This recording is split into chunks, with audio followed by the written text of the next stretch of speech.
ایک دن نبی پاک صلی اللہ علیہ وسلم نے پوچھا صحابہ سے کہ وہ کون سا درخت ہے جس کے پتے نہیں گرتے، اور وہ درخت اس طرح ہے جس طرح مومن ہوتا ہے، وہ درخت میرے مومن کی طرح بتاؤ۔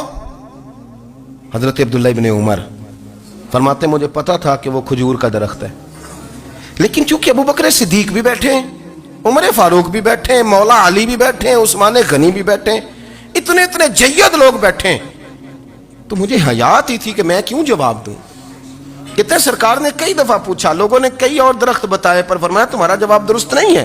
آپ حیا کے اس پہلو پر غور کریں کہ سوال کا جواب آتا ہے، سوال کا جواب، یعنی مجھے سوال کا جواب آتا اور پھر میں دوں نہ، مجھے بدعزمی نہ ہو جائے گی؟ یہ کیسے ممکن ہے کہ میری رات گزر جائے، مجھے پتا بھی تھا اور میں نے بتایا نہیں؟ بہت سارے لوگ آ کے بہت ساری باتیں بتاتے ہیں، بہت ساری باتیں وہ سمجھاتے ہیں، تو ہم غور سے ان کا چہرہ دیکھنے لگ جاتے ہیں، کہتے ہیں یار اس کا تو دعویٰ تھا کہ میں سمجھنے آتا ہوں، تو یہ تو ہمیں سمجھا رہا ہے، چلو الحمدللہ ہم سمجھنے کو تیار ہے۔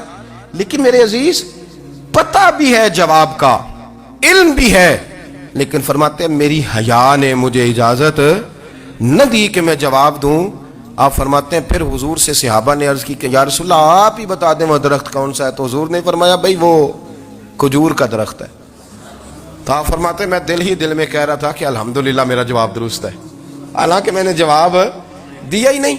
تو لفظوں میں حیا، جملوں میں حیا، آنکھوں میں حیا، اٹھنے میں حیا، بیٹھنے میں حیا، چلنے میں حیا ایک خوبصورت حسن ہے، اور نبی پاک صلی اللہ علیہ وسلم نے فرمایا جب تو بے حیا ہو جائے نا پھر تو آزاد ہے، پھر تو جو مرضی کا، پھر تو جو۔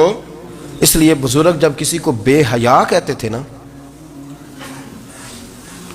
اللہ اکبر، اور جب کسی کو کہتے تھے نا یہ بے حیا ہے، تو لوگ سمجھتے تھے کہ کوئی ہلکی سی بات کر دی ہے، لیکن ان کا معنی یہ ہوتا تھا کہ بس بھائی اب اس کے ساتھ کوئی کلام کرنے کی ضرورت ہے، اس کو اب اصلاح کی ضرورت نہیں، یہ بے حیا ہے۔ کیا معنی؟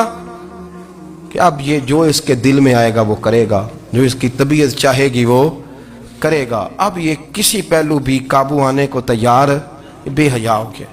بے حیائی بہت بڑا عیب ہے، اور جو لوگ کہتے ہیں کہ ہمیں بالکل آزادی ہونی چاہیے، ہمارا اپنا جسم ہے تو ہماری اپنی مرضی چلے گی۔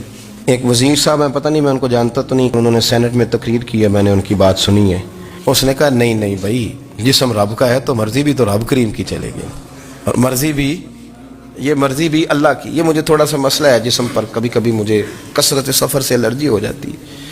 میرے ساتھ لوگ نا دل سے پیار کرتے ہیں، شاید ہی کوئی اچھا ڈاکٹر ہو جس تک میرے سنگی مجھے لے کے نہ گئے ہوں، پر جسم اللہ کا ہے نا، مرضی بھی جب وہ چاہے گا صحت دے گا۔ کیوں کچے کاموں میں لوگ پڑ گئے؟